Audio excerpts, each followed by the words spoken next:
Join me. Draw the circle, draw the circle wide. No one stands alone, we'll stand side by side. Draw the circle, draw the circle wide. Draw the circle, draw the circle wide. Draw the circle, draw the circle wide. No one stands alone, we'll stand side by side. Draw the circle, draw the circle wide. Draw the circle wide, draw it wider still. Let this be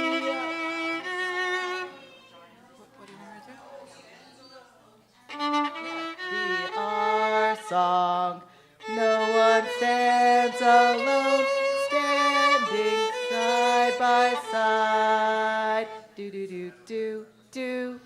Draw the circle, draw the circle wide. And that's it. Okay. All right. Spirit of collaboration. Thank you all. All right. This one's in the book, Spirit of Life, 123. Gray book. I know you know this one.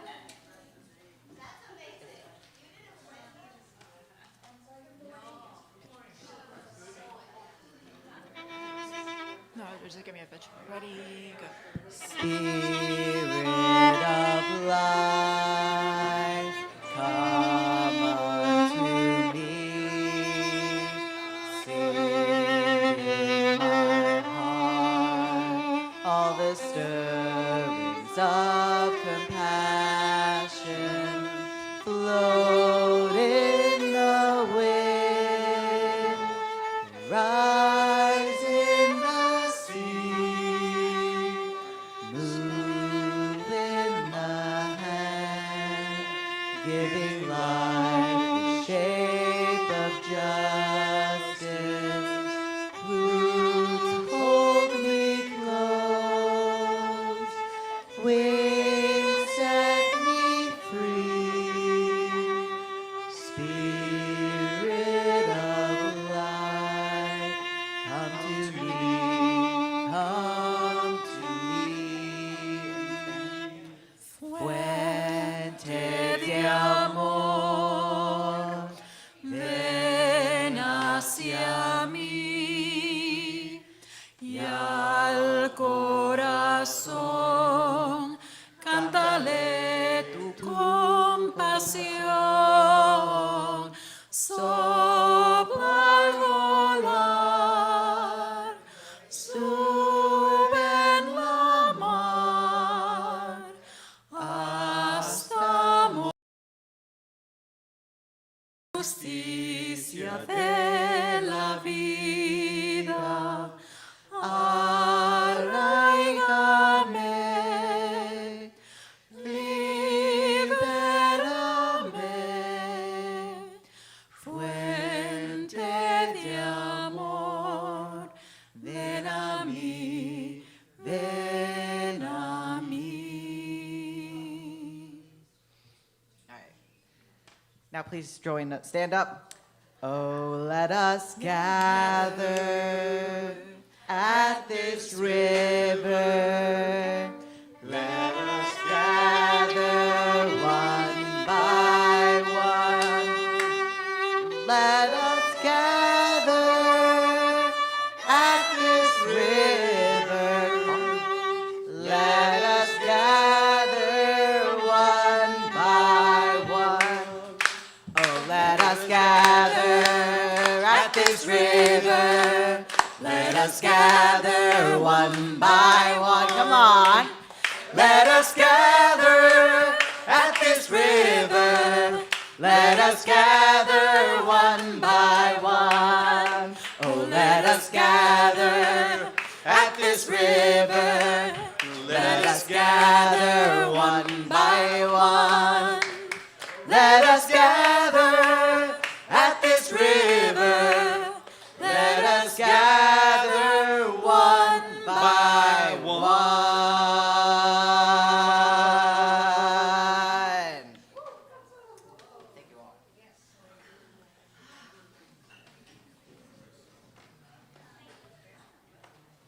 I feel the energy. You feeling it? All right.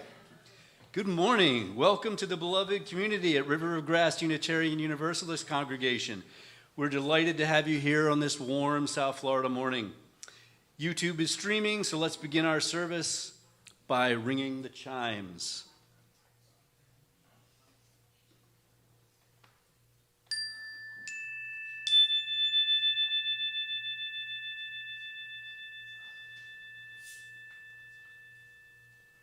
If you wish to follow along with the service, you can scan the QR code on the screen or go to riverofgrassuu.org and click on the order of service on the homepage.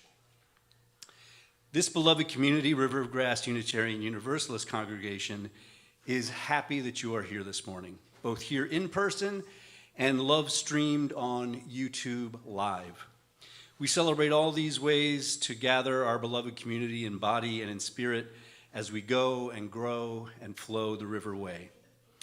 I'm Andy Bunce, and my pronouns are he, him. I serve this congregation as secretary of the board, part of the men's group, part of the drum circle, and part of the Justice Seekers. Our worship leaders today are members of the River of Grass Justice Seekers, Susan Skach-Bejarano, Kechi Mourer, Theo Lucas, and Leana Bresnahan. They will share their motivational readings and music and their own perspectives on promoting social justice in our own society and beyond. We are so happy to welcome our visitors here this morning. We hope you'll stay for coffee after the service. If you haven't already, stop by our welcome table. Let us know how we can stay in touch with you.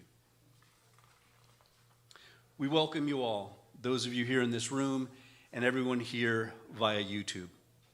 Now let us pause together to enter into this time together as we connect again with one another, with the holy by any name and the light of love within us all, as we breathe into this time together.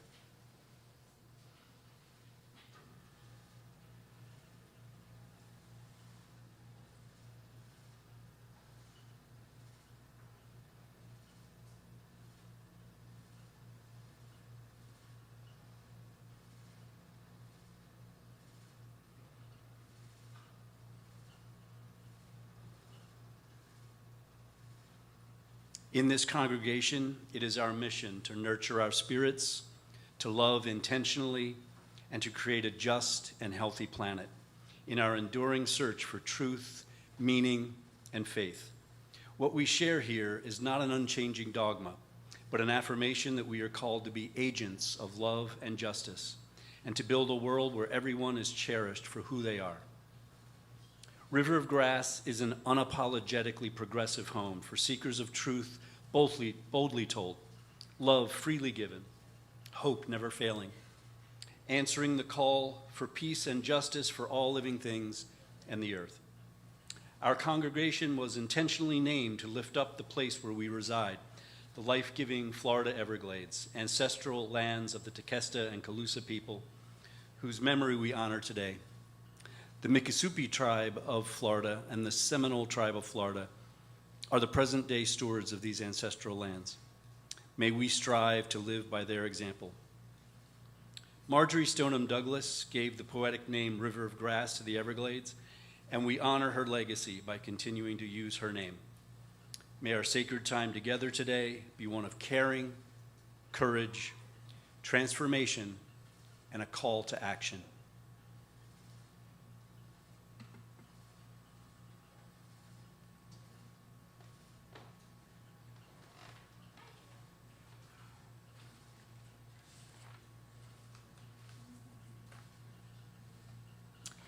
Be the Wave by Nancy MacDonald Ladd. And here we are on the shore, like a mother watching her child swim away with sure strokes into an unknown world. Here we are, both astonished and afraid. We know that nothing we can do will get away from the coming change. We're afraid of what it may mean to trust our own buoyancy, face the risk of failure, and make our way past the breakers into a field of shared practice, a way of being that will allow us to move with the waves instead of crashing fearfully beneath them. Perhaps we cannot yet imagine what it would be like for us not just to meet the wave of change, but to be the wave, to become a force moving in the medium of our days so powerfully that we bring transformation in our own wake. That, then, is what we are talking about when we say that Unitarian Universalism must meet the moment. We need to acknowledge the waves that are crashing before us and how change moving around and between us is showing up in real life. We need to know the range of possible responses still available to us within the framework of that honest assessment. And then we need to act. We can't take on every change. We can't tackle every problem. We can't surf them all. But neither can we wait or wish that none of it was happening or nothing at all has changed. Not if we want to survive, let alone thrive, in the dynamic days that are given to us.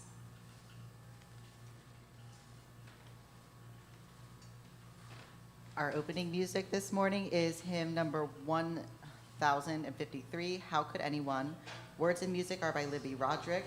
Please rise in body or in spirit and join us in singing along with this video recording of Rev. Amy.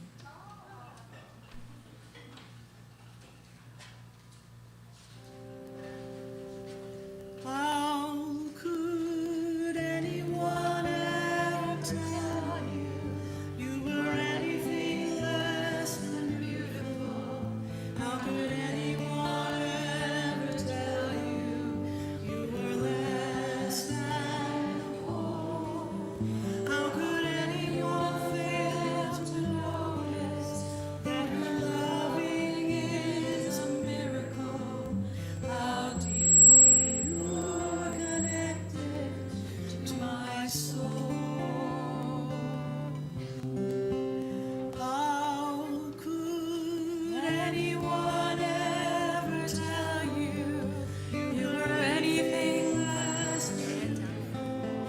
How could anyone ever tell you you were less than whole?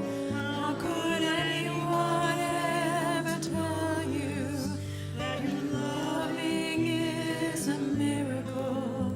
How deeply you're connected to my soul.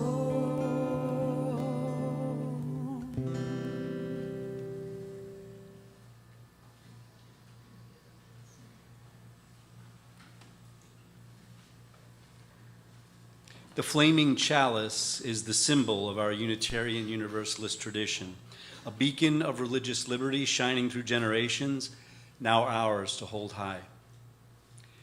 Let us join our voices together.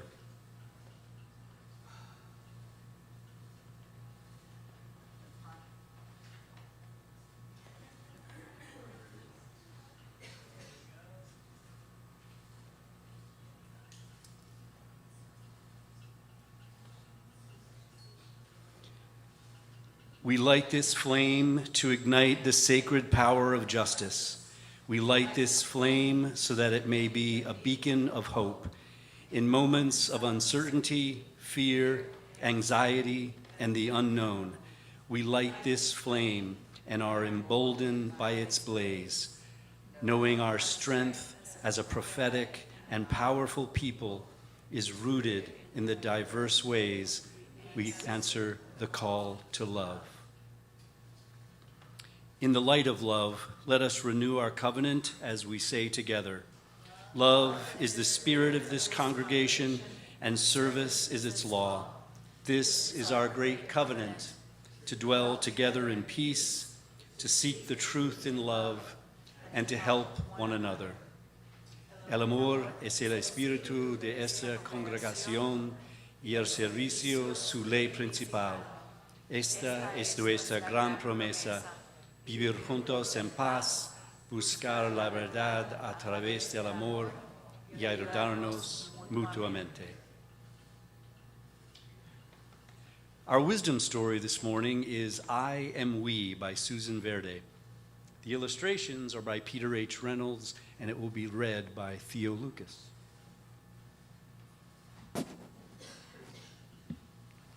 Thank you for joining me for story time.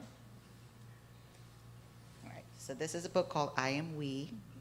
Have you ever seen it before? Well, we're going to see it then anyways today. All right. So it begins. I know it is important to take care of me and to focus on my own breath and my own needs, to be kind to my mind. Sometimes I wonder, is that selfish? How does caring for myself help anybody else? But then I remember that the better I feel inside, the more I can be there for others. My friends, my family, my community, because I do not exist alone. I am part of something bigger than just myself. And when we each take the goodness and self-compassion inside and turn it outward, that is how we make progress and change. That's how we build and create and learn and show love. It's how we care for each other affects the world. Because I am more than me, I am we. When there are challenges and struggles, I can check on you and you can check on me. And we can make a safety net so that no one ever falls. And when there's hurtfulness and inequity, we can stand up for each other. We can sit and gather and march and sing and vote. We're stronger in numbers, we're louder in voices as we call for justice. When there are differences in thoughts and opinions, we can have a conversation. We can listen, with disagreeing and agreeing with gentleness, finding the right solution for all of us. And when there's shyness and a feeling of not belonging, we can be the welcoming committee. We can be interested and thoughtful, making sure that there's a place for everybody.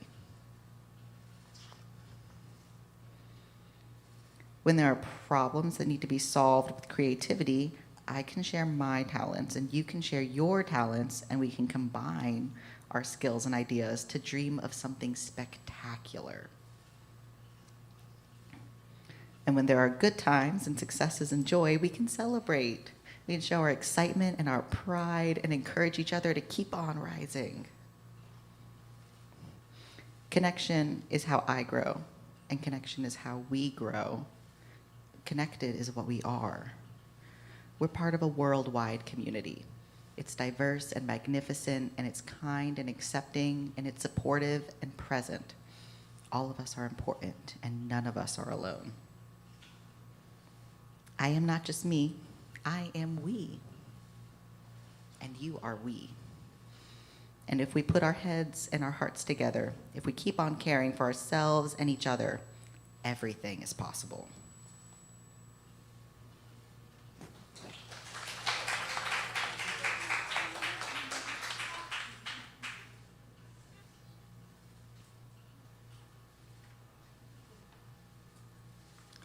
This is a responsive reading, and your part will be, I am with you in this.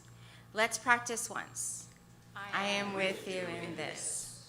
This is a litany of witness by Philip Lund and adapted by the ROG Justice Seekers. To the refugee family seeking a safe place for their children's dreams, say, I am with you in this. To the members of our global family who are victims of war and conflict, I'm with you in this. To the trans teenager longing for a world that accepts them for who they are, say, I am with you in this. To the people living with disabilities whose independence and sovereignty are threatened, I'm with you in this. To the parents of Black children wondering when the lives of their children will truly matter, I am with you in this.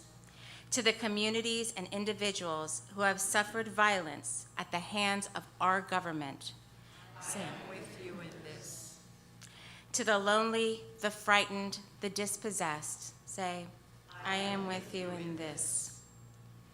To those unlawfully detained and deported, say, I am with you in this. To the bullied, the battered, the broken down, say, I am with you in this.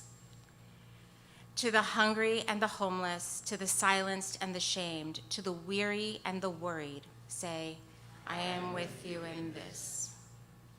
To all those for whom your disheveled heart is aching, say, I am with you in this.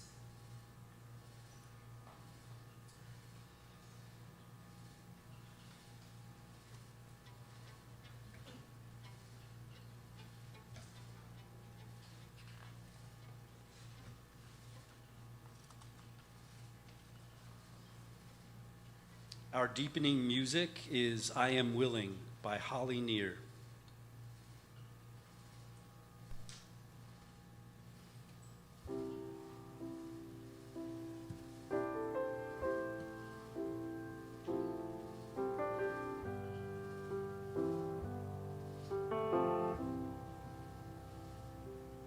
I am open and I am willing, for to be hopeless would seem so strange. It dishonors those who go before us, so lift me up to the light of change. There is a hurting in my family, and there is sorrow in my town. There is a panic all across the nation, and there is wailing the whole world round. But I am open and I am willing, for to be hopeless would seem so strange. It dishonors those who go before us, so lift me up to the light of change. May the children see more clearly, and may the elders be more wise. May the winds of change caress us, even though they burn our eyes. But I am open and I am willing, for to be hopeless would seem so strange. It dishonors those who go before us, so lift me up to the light of change. Give me a mighty yoke to hold my confusion, and give me a desert to hold my fears. Give me a sunset to hold my wonder, and give me an ocean to hold my tears. But I am open and I am willing, for to be hopeless would seem so strange. It dishonors those who go before us, so lift me up to the light of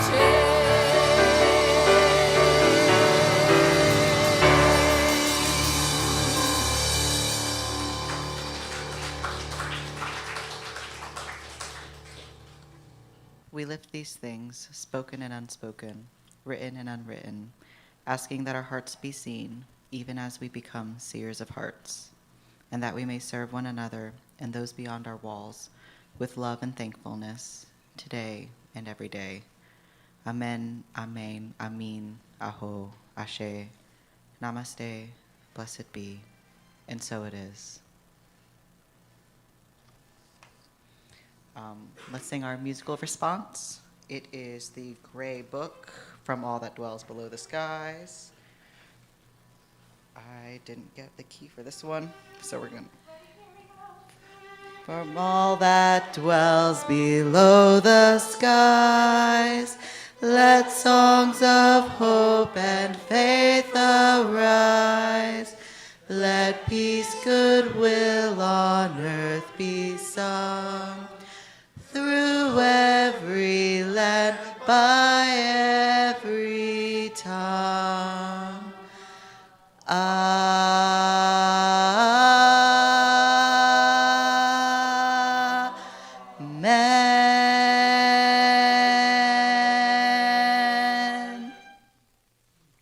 Thank you.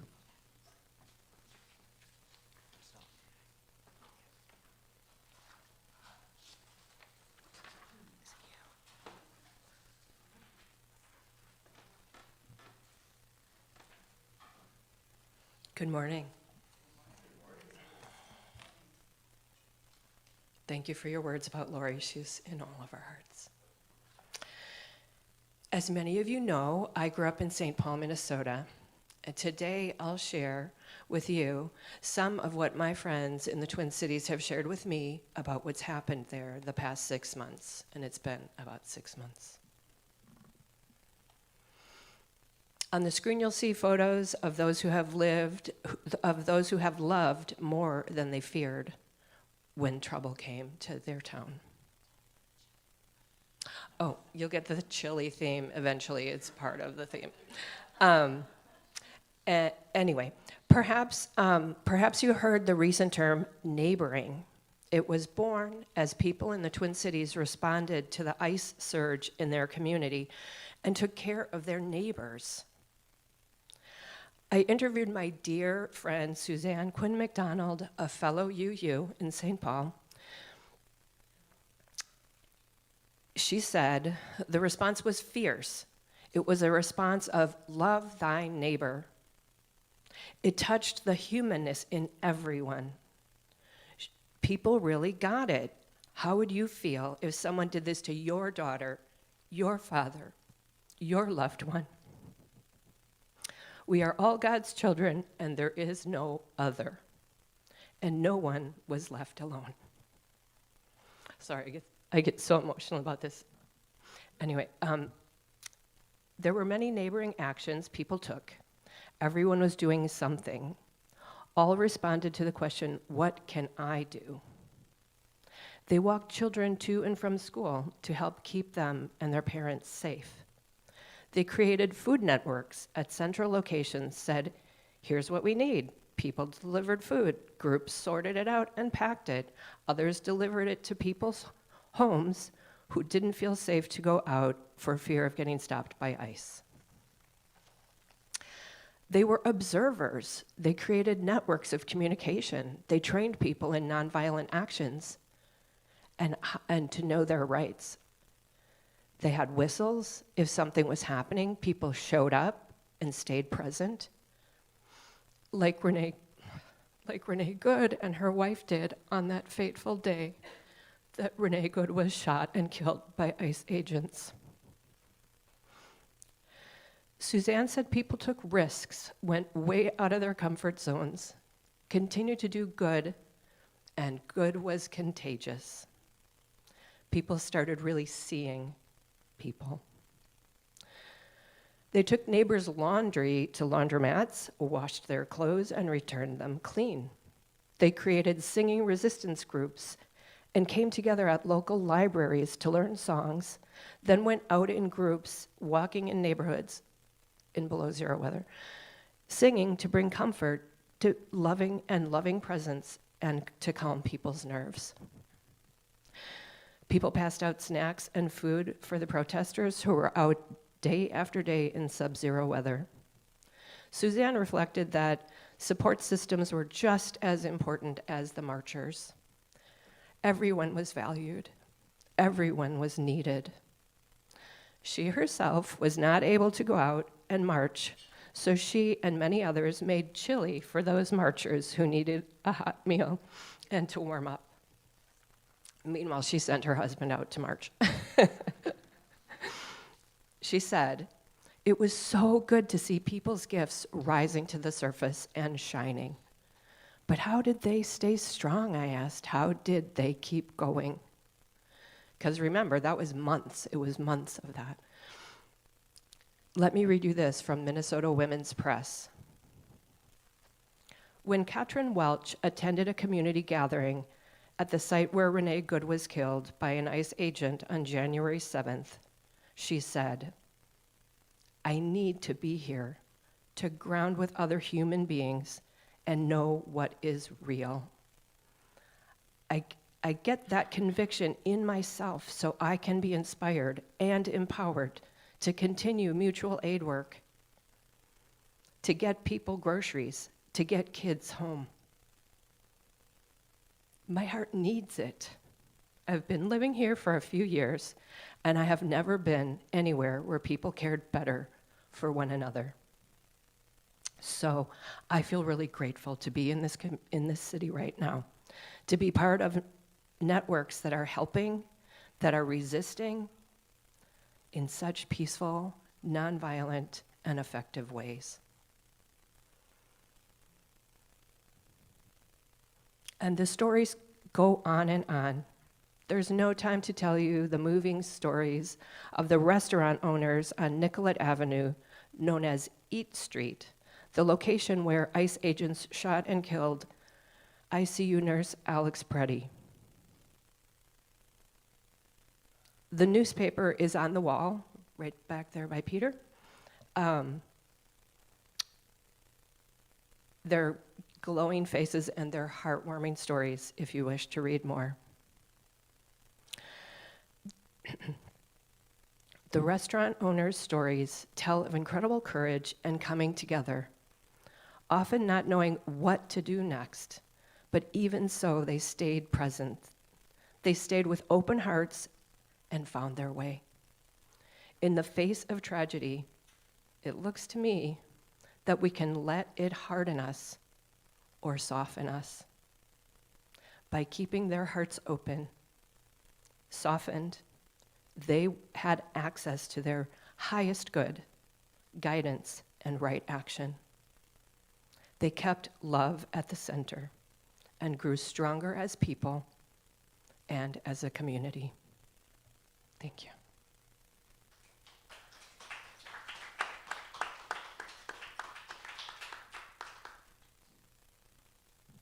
Thank you, Susan. After that, I feel like I should just sit down and let you talk more. Those personal stories are just amazing. Bonjour, comment ça va? J'aimerais vous parler de la passion de ma vie. And what I just said was, hello, good day, how are you?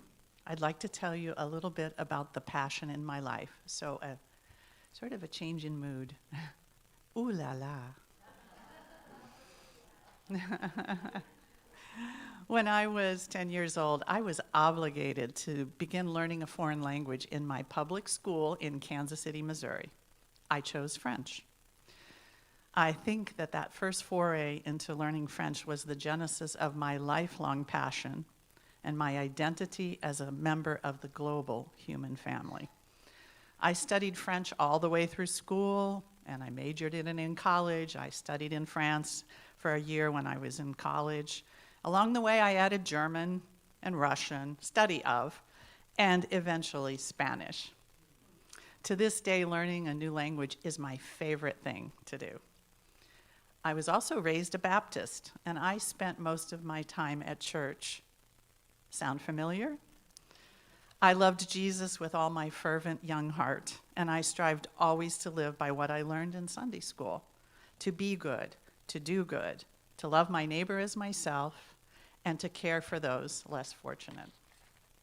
I remember so clearly when my discomfort with what I was being taught developed. When our missionaries would return from overseas and tell us about bringing people to Jesus in order to save their souls from eventually burning in hell. My young global conscience could not reconcile the God that I loved with a God who would be condemning souls to eternal fire and damnation simply because they were born in a different country, culture, or religion. So a few years later, I met Ken, who'd also left the faith that he was raised in. And one of the things that we first loved about each other were our very similar moral values. So we soon found Unitarian Universalism. That was way back in 1984. We both knew immediately we had found our spiritual home. And at the same time, we also became members of a grassroots movement called Beyond War. We used the Earth from Space symbol as our logo. Beyond War taught, we are one. To this day, I feel such hard-to-express emotions when I look at these pictures of our Blue Boat home. I'm also one of those people that cries every time we sing the hymn. This symbol represents to me our oneness as a human family. It expresses the gratitude I feel for simply being alive on this beautiful blue planet. My awe at the universe's grandeur, and my humility that though we don't yet fully understand the universe, we remain, so eager to learn more. I ended up working for 25 years promoting human rights, respect for human rights in Latin America on behalf of the US government we used to have, and that I fervently pray we will have again someday. My work was to prevent human rights violations from being committed by the military and security forces of the countries of Latin America. And to the extent that we were successful, I know it was in large part because we treated everyone we met, whether they be from the military, from the police, or from the NGOs, or from civil society, everyone we met with respect and dignity. And as the leader of our human rights team, I always led with my heart, focusing on our common values and having respectful dialogue. It turns out that the wisdom I intuited as a young teenager has now been confirmed many times over by the loving relationships and friendships I've formed throughout my life with good people from all over the world. The oneness I feel is so powerful that it does not allow me to look away or close my heart when war breaks out, or when earthquakes collapse buildings, or when government agents shoot people in the street, or throw innocent people into inhumane detention facilities. I feel no difference between these people and my own family. I love so many things about our love-centered, life-saving Unitarian Universalist faith. The freedom and the responsibility we have to use our minds and our consciousness to figure life out. Our respect for science and our willingness to change our minds when new knowledge becomes available. The radical acceptance and love we commit ourselves to show to everyone. Our dedication to creating a world of justice and love here on the earth for everyone. And I deeply love our symbol, our flaming chalice, which you all know was born of the courageous work done by Unitarians to save innocent people from Nazism in World War II. And one more reason I love our faith, because I know that through Unitarian Universalism, I am absolutely sure that I am stronger to do the work of justice than I could ever have been alone.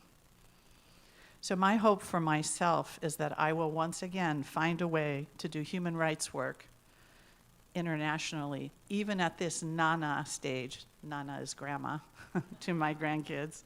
Even at this Nana stage of my life, I don't feel done yet. And my hope for River of Grass is that those of us who feel this deep, insistent yearning for a more just and loving global community as well as local community will work together to help create it.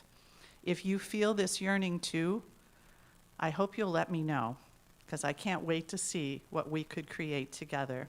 And I have a sign-up sheet, which we'll put on the front desk. So anybody who would like to sign up, please do. Wir können zusammen eine bessere Welt aufbauen, which means in German, together we can build a better world. Nous sommes unis. We are one. Todo el mundo es uno. The world is one. We are one. We are justice seekers. Blessed be.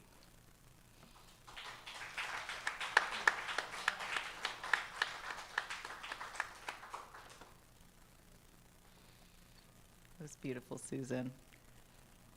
I hate to follow that because as much as I love supporting our communities with our labor, I also want us to take a moment to turn a little more inward to help create change from within our communities.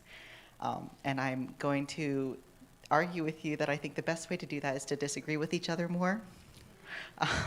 And for the record, everything I'm about to say are lessons that I'm also actively learning right now, so no judgment. But I would love us all to go out to one of our loved ones and have one of those difficult conversations where we know we're going to disagree with each other. I'm not trying to start any fights, though. The borders already exist between us by our differences of opinion, but I want us to use conversation to build some bridges over those borders. And I really believe that engaging in loving disagreement is one of the best ways to make changes that are really, truly sustainable and long-lasting. Firstly, because I think choosing to engage with someone shows that we value their good opinion. It shows that we believe that they are capable of goodness and wisdom in whatever way we define goodness and wisdom. And I really believe most people are capable of goodness and wisdom and also want to be both good and wise on average. And challenging each other keeps us in touch with the shared parts of our humanity, despite any differences of opinion that we have. I also think conversation is a great agent for change because it's a living thing. A conversation doesn't have to have an end. You know, we're going to take breaks in between it, and we'll pick it up another day. But a good conversation with someone can span weeks or years or decades.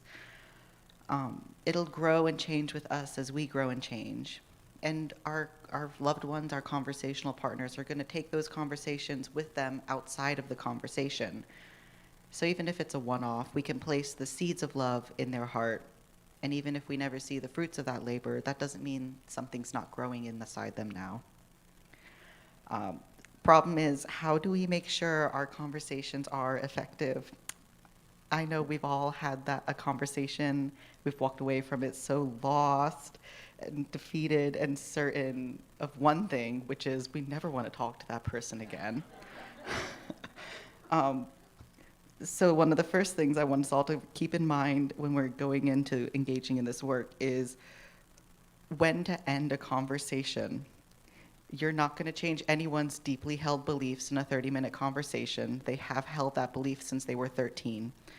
And if you're dropping a bunch of bombs on them, we're human. We need time to process new information and to reconcile it with our own interpretation of the world. And so I know that agree to disagree feels dirty. It feels like we're admitting defeat, but I want us to reframe it as an act of love. It's an act of love for ourselves, and it's an act of love for them. We've got to trust our conversational partners that they're going to take in information that we give them, and they're going to do something with it, you know? Maybe they'll start testing it out, make hypotheses, and see how it works. Maybe they'll do some more research. Maybe it'll spark conversations with a third party, and maybe they'll do nothing with it. But we have to let people reach their own conclusions in order for them to actually change as people. Otherwise, we're wasting our time.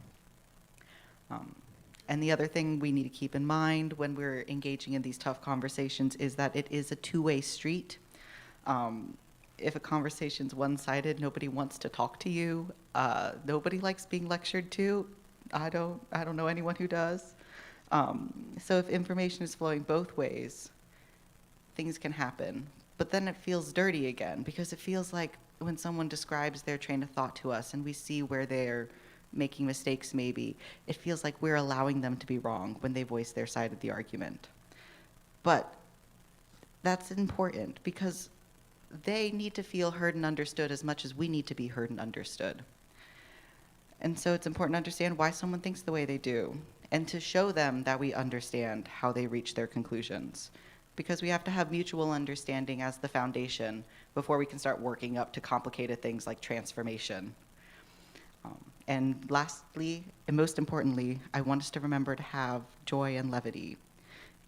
If we only have serious, grave conversations with someone, it can really stress out our relationship. So it's good to break it up with nice chats.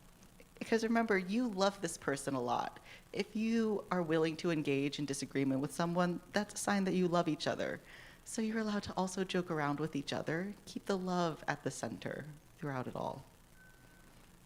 That's all I have for you guys today. Thank you for hearing us out.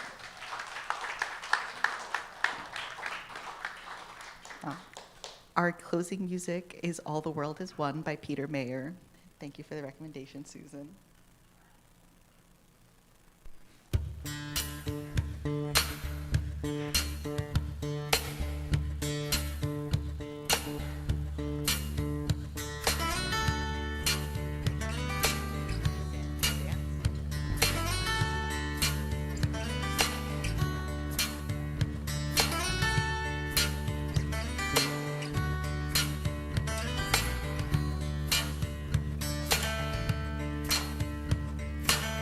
You can say that you stand apart, put a fence around your yard.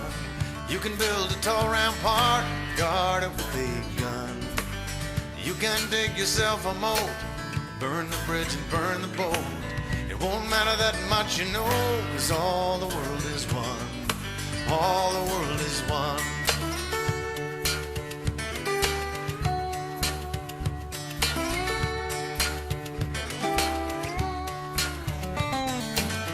You can march in a big parade every Independence Day. You can raise up your own flag, sing your own anthem.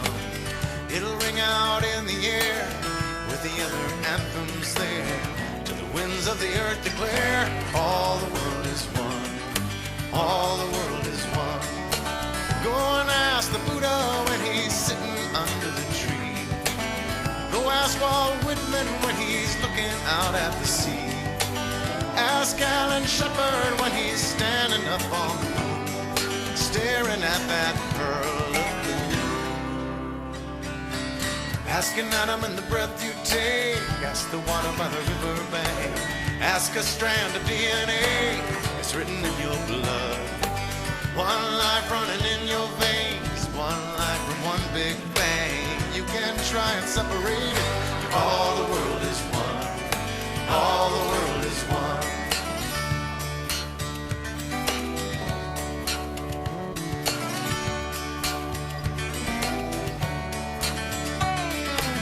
Go and ask the Buddha when he's sitting under the tree. Ask Annie Dillard when she's up on Tinker Creek. Ask Alan Shepard when he's standing up on the moon, staring at that pearl of blue.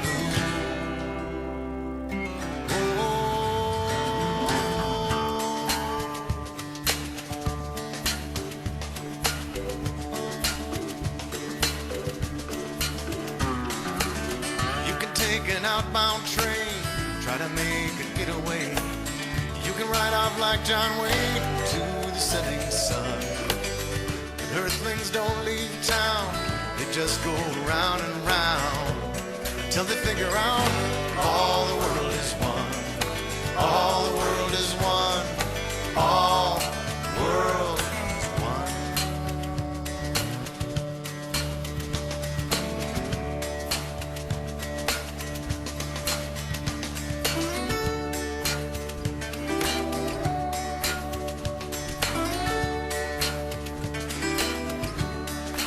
All the world is one.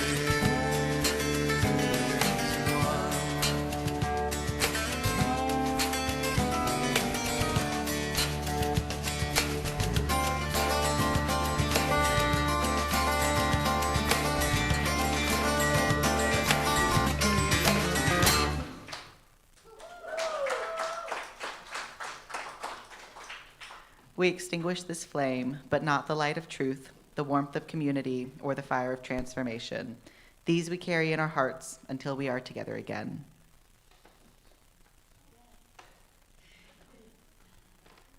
By the way, Kechi Mourer was the music person at our UU church where I mentioned Suzanne Quinn McDonald and I met years ago. So if he feels like family to have him here singing with us. So thanks for enjoying that song.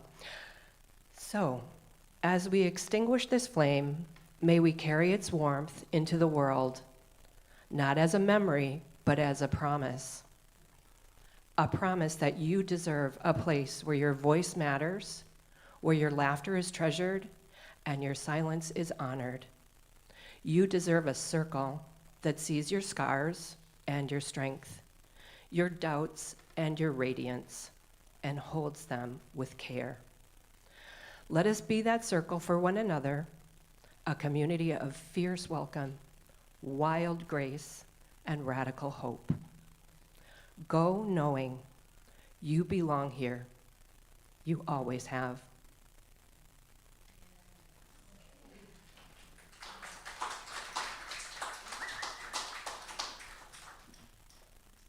At River of Grass, we offer many ways to live our Unitarian Universalist faith in action.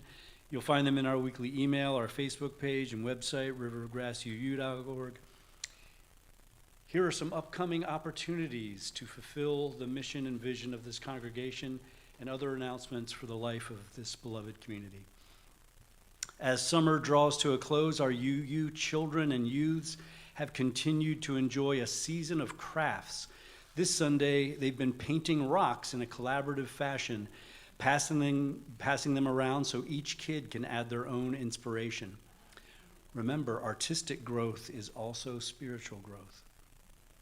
We're wrapping up our summer program of worship. Today we heard how our valiant River of Grass justice seekers are changing the world. On September 6th, our new minister, Rev. Nick Sanchez, takes the helm.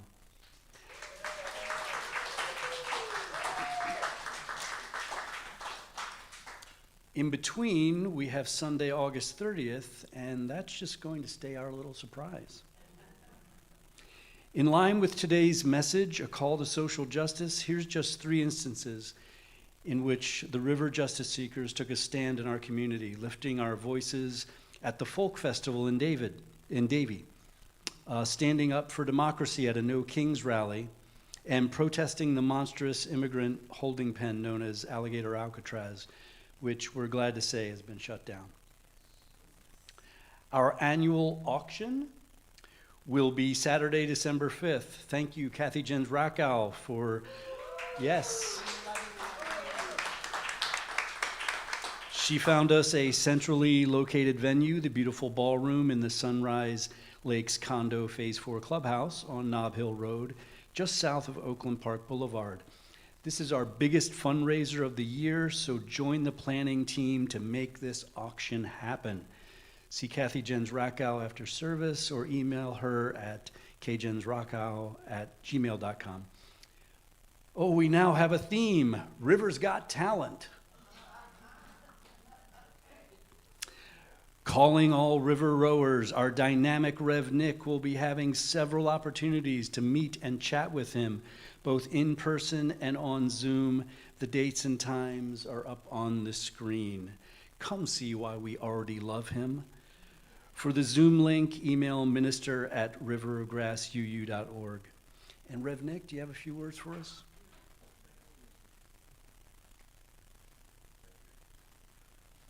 Well, hello, everyone. Ooh, it feels good to be up here. Good to be before you.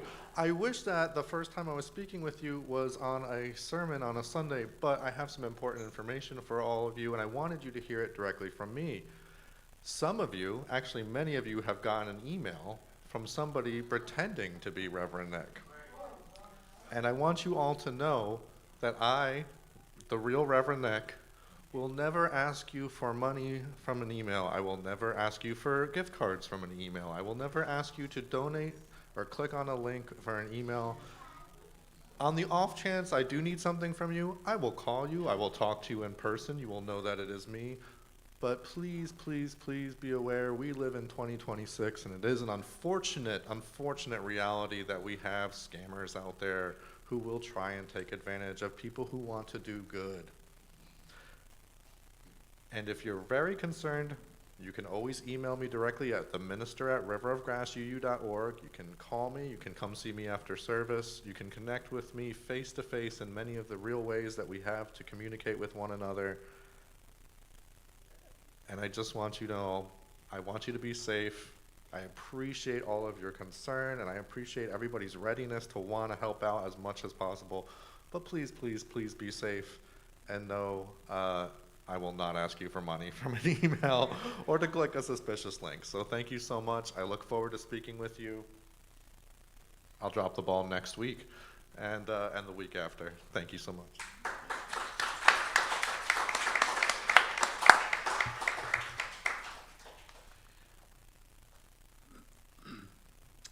Our last announcement in Rev Nick's address to us in this week's newsletter, he introduced a very human side to him.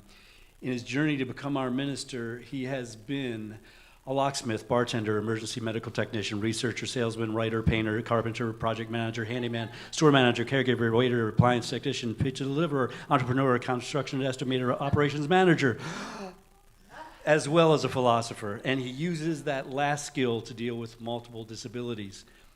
We will sometimes see him with a cane or wearing braces. We will sometimes see him with a grimace in pain. It's just part of this perfectly imperfect vessel we call a body. We have so much to learn from him and can't wait. So please join us for hospitality. Stick around for good conversation, tasty treats.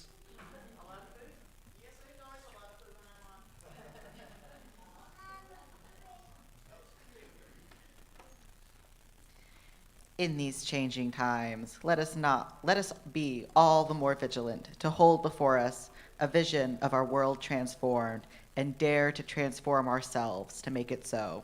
Until we meet again, shine on!